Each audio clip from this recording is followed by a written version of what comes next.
Bienvenidos, bienvenidas a esta presentación de la comunicación que tiene por título La igualdad de género en un contexto educativo intercultural. Algunas estrategias de abordaje en educación infantil por Carlos Campos Sánchez y yo misma, Lidia Luque Morales. Y bueno, aquí tenemos desglosados un poquito los temas que vamos a abordar. Un poquito un marco teórico y legislativo, evidentemente, y algunas hipótesis que nos hemos planteado, objetivos, una propuesta metodológica como punto de partida, algunos análisis de resultados y algunos desafíos que nos planteamos y conclusiones de cara a seguir profundizando en ello.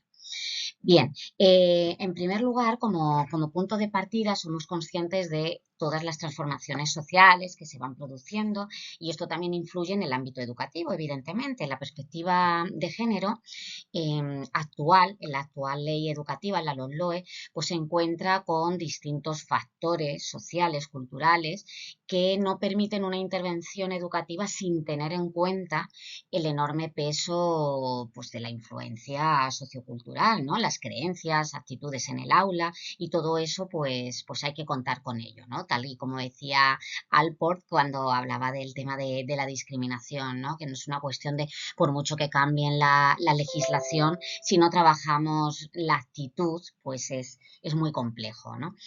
Todo ello pues también se combina con muchos códigos morales que conducen a una serie de contradicciones muy intensas en este trabajo, ¿no? Entonces, bueno, con este planteamiento de fondo pues nos interesa abordarlo en un plano intercultural, ¿no?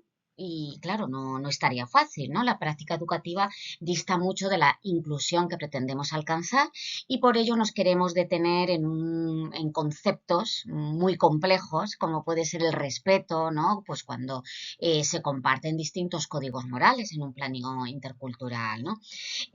Conviene resaltar la falta de conocimiento también, que puede conducir a esos procesos de hibridación entre distintos modelos culturales, ¿no? Que se podrían producir pues, muchos estereotipos de género, ¿no? Por la visión en los modos de comportamiento, actitudinales, conductuales, ¿no? En las distintas culturas.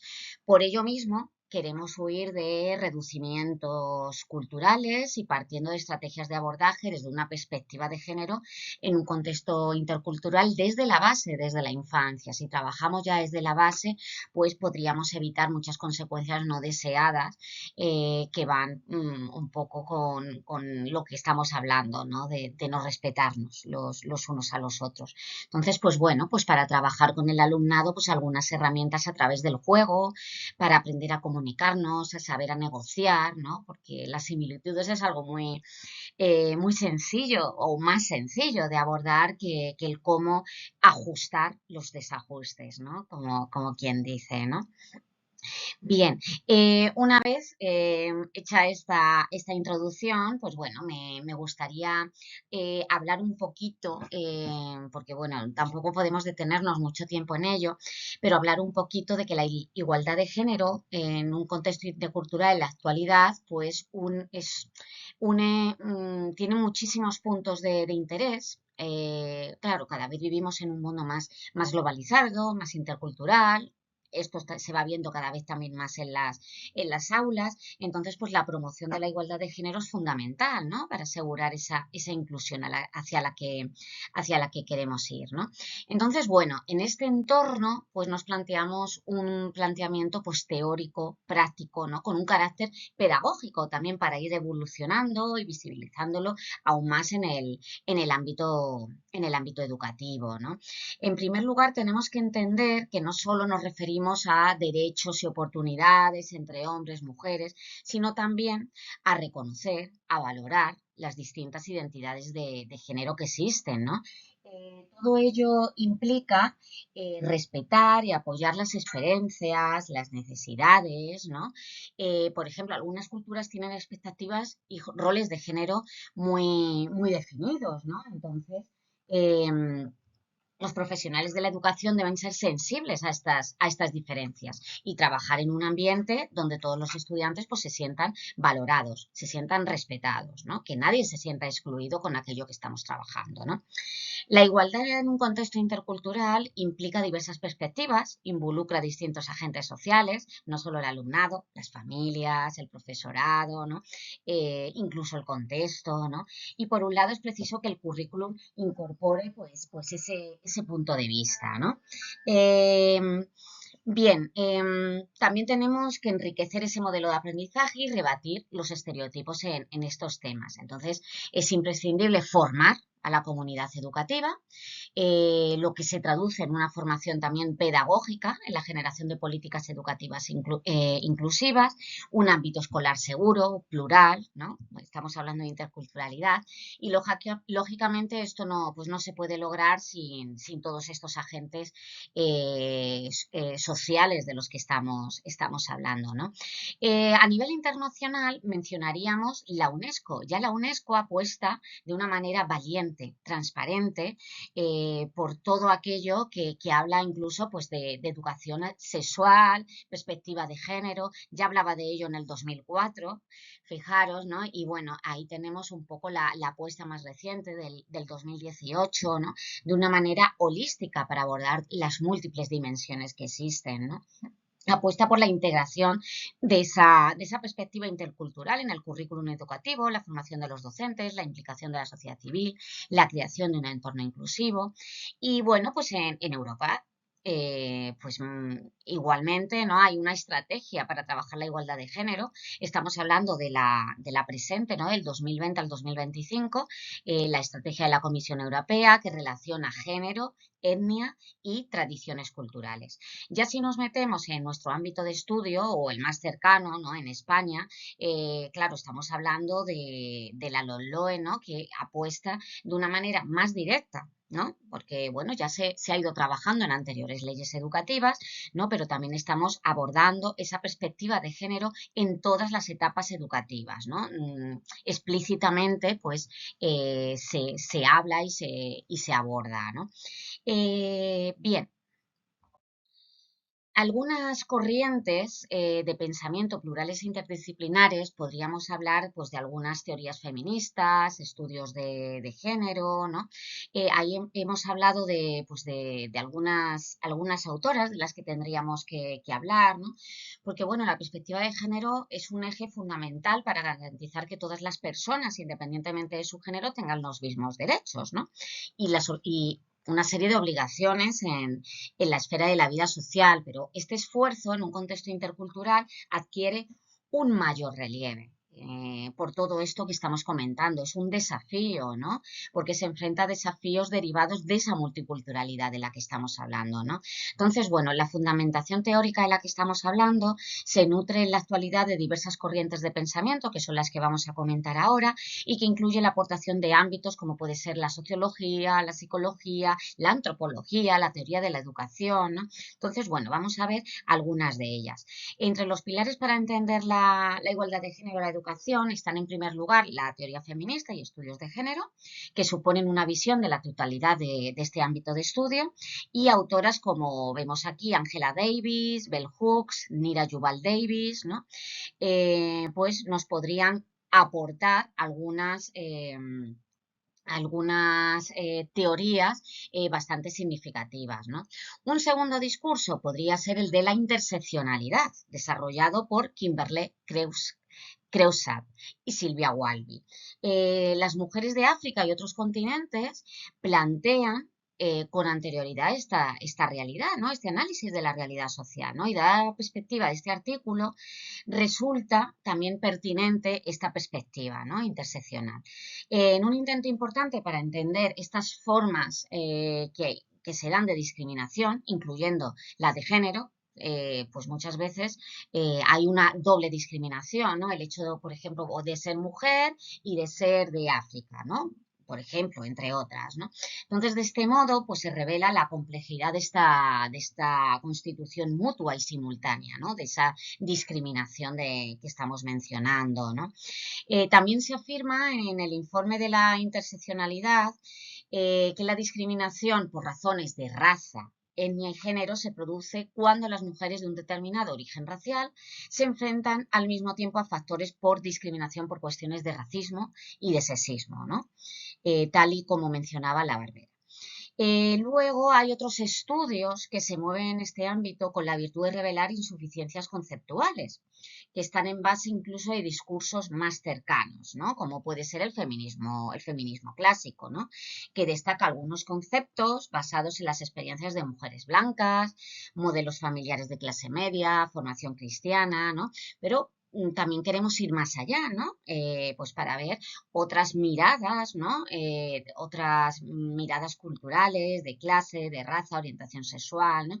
En el sentido de qué significa ser mujer en otras culturas, por ejemplo, y qué ser hombre, ¿por qué no también? Destaca también en este sentido la socióloga británica Sylvia Walby, que he mencionado antes, que centra sus estudios en la teoría de género y la interseccionalidad y contribuye también a comprender las estructuras de desigualdad en contextos educativos multiculturales. Esta autora tiene estudios que contribuyen a comprender la desigualdad en los contextos educativos interculturales. Y luego el tercer discurso que tenemos aquí es el pedagógico, ¿no? Podríamos hablar de un clásico como Paulo Freire, que aunque no se centró específicamente en la igualdad de género, su teoría crítica de la educación influye bastante en la pedagogía inclusiva y la emancipación de los grupos oprimidos, incluyendo a las mujeres, ¿no? Pero habría un elenco muy amplio de pedagogos y pedagogas al respecto. Podríamos destacar algunos de ellos. Gloria Ladson-Billings, que aborda la educación como un elemento de transformación social, ¿no? Contando con la diversidad cultural y de género. Banks, que es un educador norteamericano, que es pionero también de la educación intercultural y el fundador del Centro para la Educación Intercultural de la Universidad de Washington. Y luego, pues si nos centramos en los esfuerzos pedagógicos para erradicar esas políticas educativas que perpetúan las desigualdades y exploran cómo la educación puede atender estas necesidades de este alumnado diverso, ¿no? Pues incluye la igualdad de género, podríamos incluir, pues por ejemplo, a Patricia Hill Collins, a Michael Apple, Geneva Gay, Christine Slater, etcétera, etcétera, ¿no? Entonces, bueno, pues esta perspectiva no nos permite un estudio de una manera aislada, puesto que ya hemos dicho que las creencias y actitudes en un contexto intercultural tienen un gran peso, ¿no? Las grandes transformaciones de las últimas décadas, pues por ejemplo, nos lleva a esa sociedad líquida de la que ya hablaba Bauman. Entonces, pues bueno, pues estas contradicciones en una sociedad diversa, de esa búsqueda de estabilidad, por otro lado, cierta incertidumbre, relaciones cada vez más inmediatas, ¿no? Que nos alejan del cultivo, ¿no? Que también hay culturas diversas, distintas miradas, pues bueno, pues todo eso pues muchas veces genera estas contradicciones tan complejas, ¿no? Entonces, por ello, el propósito que perseguimos ha de darse desde la infancia, creemos que es fundamental, ¿no? Bien, em, esta desconfianza muchas veces de la que hablamos, ¿no? Que puede generar estereotipos, nos planteamos una metodología, por supuesto, activa, participativa, cooperativa, ¿no? En aulas de educación infantil, en un contexto intercultural, ¿no? Para ello nos planteamos una serie de estrategias de aprendizaje personalizadas. Claro, tiene que ser así, porque claro, si atendemos a la media, no estamos llegando a todo tipo de alumnado, ¿no? En todos los sentidos. Ya hablamos de necesidades educativas especiales, ya sea altas capacidades, dificultades de algún tipo de aprendizaje, quizá dificultades personales. Y, por supuesto, nuestro ámbito de estudio, que sería pues relacionado con otras culturas, ¿no? Hablamos también de estrategias colaborativas, cooperativas, ¿no? Que promuevan ese enriquecimiento mutuo y estrategias que favorezcan la diversidad en el aula, como ya hablaba Gardner con las inteligencias múltiples, ¿no? Ese trabajo por proyectos, por rincones, de los que hablaba Rodríguez y colaboradores, etcétera, etcétera, ¿no?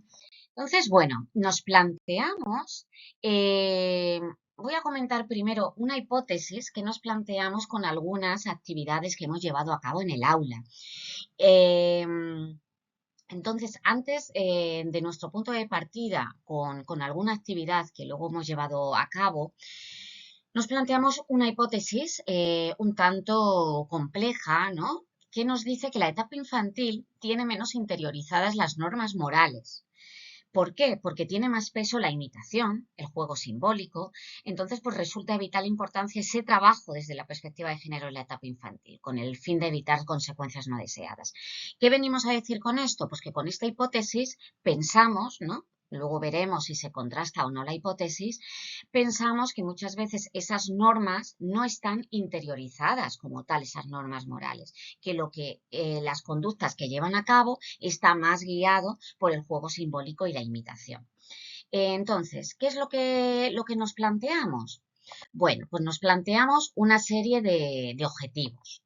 Los objetivos que nos planteamos son abordar la igualdad de género desde una mirada más amplia, teniendo en cuenta el contexto intercultural y facilitar las estrategias necesarias para ello, y luego una serie de objetivos específicos, como profundizar en los estudios de género para conocer mejor nuestro objeto de estudio, ahondar en elementos relacionados con la interseccionalidad, ver la importancia de otros enfoques pedagógicos y sociológicos y, por supuesto, conocer algunas estrategias que nos permitan conseguir nuestro propósito, ¿no?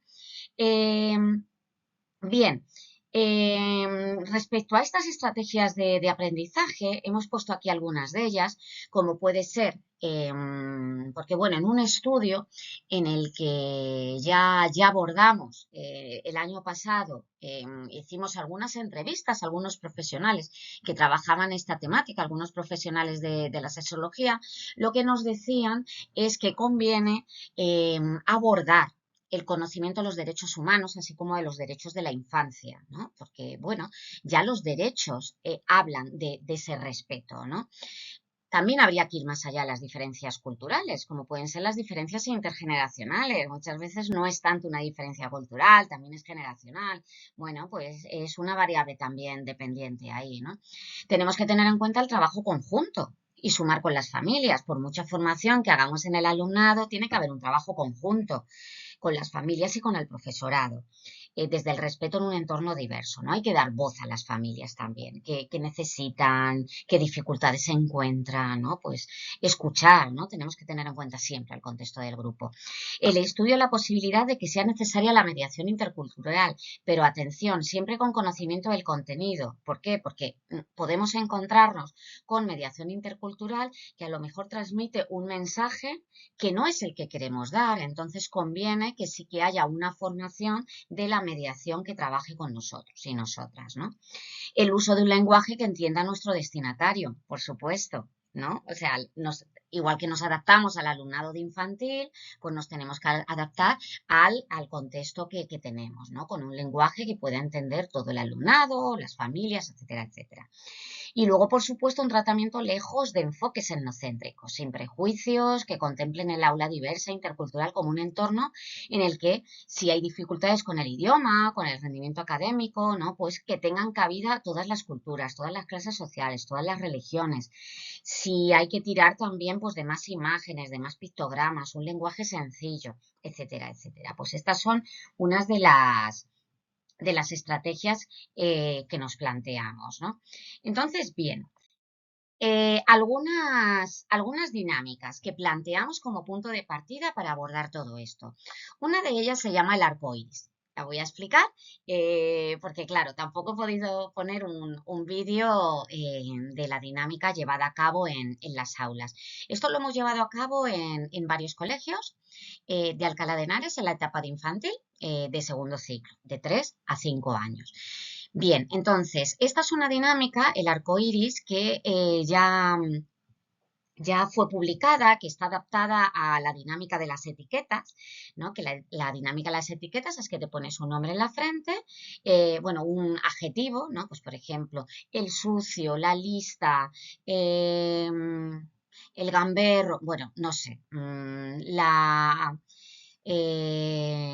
sé, pues Cosas así que te tienen que tratar según lo que pone aquí, pero tú no lo sabes y tienes que adivinar qué es lo que te toca, ¿no? Entonces, bueno, esta dinámica se ha abordado de otra manera, en la que, claro, sabiendo que estamos en la etapa infantil en la que puede haber niños, niñas que no entiendan el idioma o que tienen dificultades con la lengua o que todavía no han desarrollado el lenguaje, pues lo trabajamos con colores. Les ponemos un colorcito en la frente, ¿vale? Esta dinámica ya la publicamos, ¿no?, en el boletín informativo de sexología, y lo que pretende trabajar es esa diversidad, esa inclusión. Es una manera de hacer una especie de sociograma, pero en vez de con preguntas, con este juego como punto de partida. ¿Por qué? Pues para ver si se agrupan también entre niños, si se agrupan entre niñas, si se ayudan, si no se ayudan, qué ocurre cuando se agrupen por colores. Lo que les pedimos es que se tienen que agrupar por el color que les ha tocado sin hablar,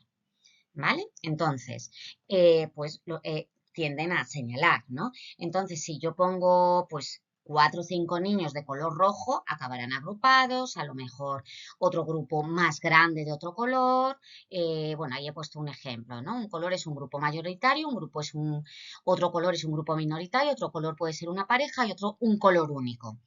Atención a esto, porque el color único no se le puede poner al niño o la niña que tiene una autoestima bajita, porque conseguimos el efecto contrario, ¿no? Entonces, el alumnado se agrupa, así también trabajamos un poco las emociones, ¿no? Entonces, bueno, aquí llegamos con, ¿qué es lo que creemos que va a pasar con esto? Bueno, pues lo que creemos es que el alumnado que se va agrupando, pues a alguien a quien no le ha tocado el color único, pues cómo se siente, ¿no? Por estar solo o solita, ¿no? ¿Qué ocurre? Que nos encontramos con algo muy diferente en infantil. De ahí la hipótesis que nos planteamos. El resultado alcanzado es que los grupos, el grupo que se queda sin agrupar, o sea, perdón, el niño o la niña que se queda sin agrupar, hasta ahora, en los grupos con los que hemos trabajado en este punto de partida, han cogido a ese niño o a esa niña y lo han llevado a otro grupo, ¿no? Para que no se quede solo o sola, a pesar de que las normas eran de que se tenían que agrupar por colores. No les parecía bien, y al igual que si algo no les parece justo, lloran o gritan o tienen una rabieta cuando son más pequeños, en este caso no han interiorizado una norma que no les ha gustado, alguien se ha quedado solo o sola y le han agrupado con uno de sus grupos, ¿no? Normalmente los que son más amiguitos o amiguitas, ¿no? Entonces, pues eso es algo ahí, ¿no?, a estudiar, ¿no?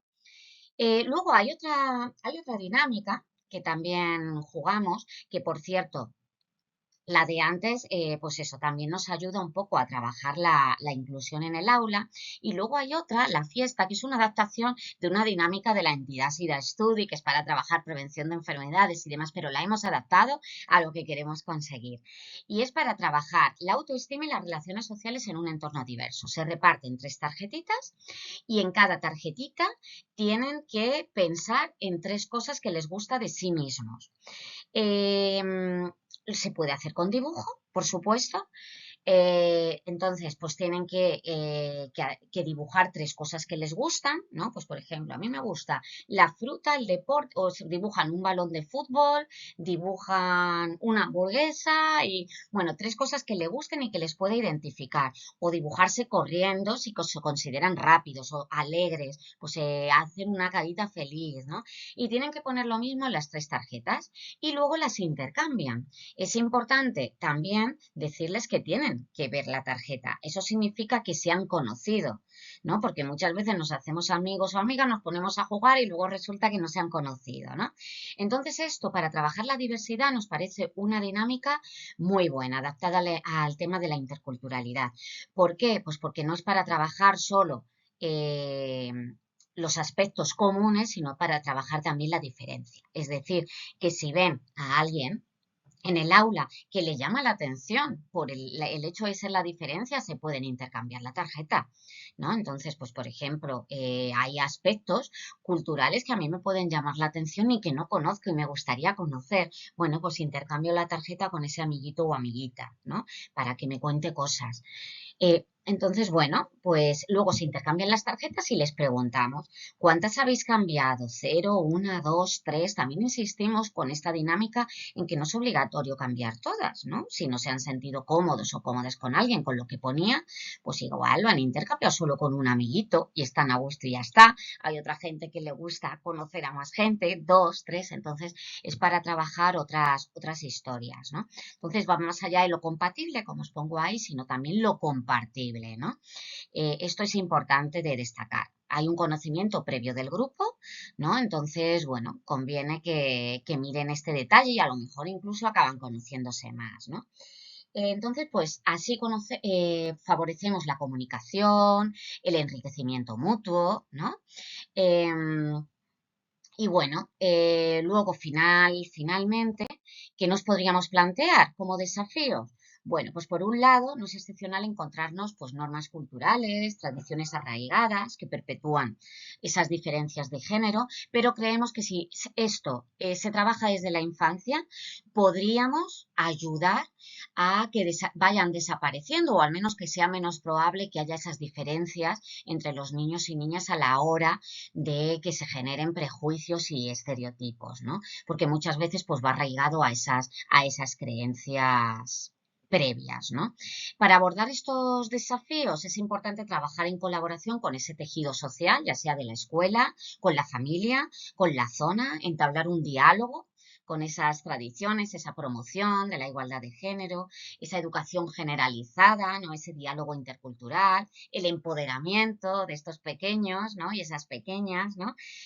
Pues por ejemplo, si les gusta jugar a un juego, pues muchas veces cedemos, ¿no? A jugar a algo porque tenemos miedo a que nos rechace el amiguito o amiguita. Bueno, no estamos rechazando a la persona, estamos rechazando el juego. Bueno, pues les vamos enseñando también a dialogar. Entonces, si nos detenemos en nuestro objeto de estudio, pues tenemos que resaltar que no todo, o sea, que los juegos tienen que ser divertidos. Si no son divertidos, deja de ser un juego, ¿no? Entonces, pues eso es importante, ¿no?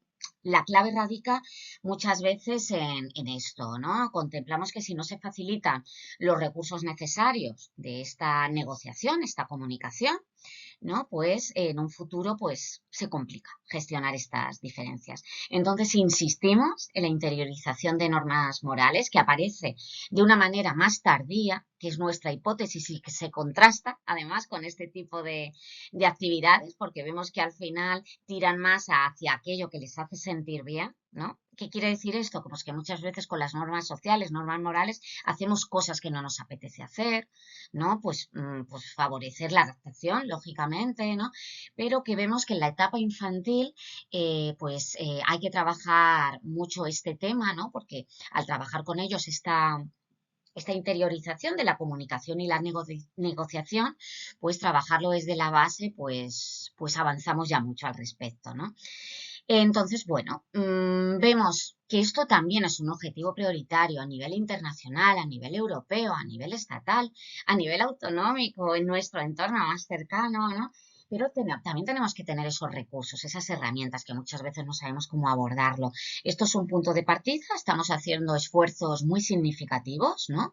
También habría que revisar los materiales educativos, ¿no? Y si es necesario, pues tirar de profesionales para formar en el entorno a los docentes y ver con las familias, ¿no? Cómo trabajar este reto y pues superar también estas resistencias que hoy nos impiden establecer y extendernos hacia esa educación inclusiva que es lo que queremos alcanzar y ya pues que nos lo proponemos a una temprana edad.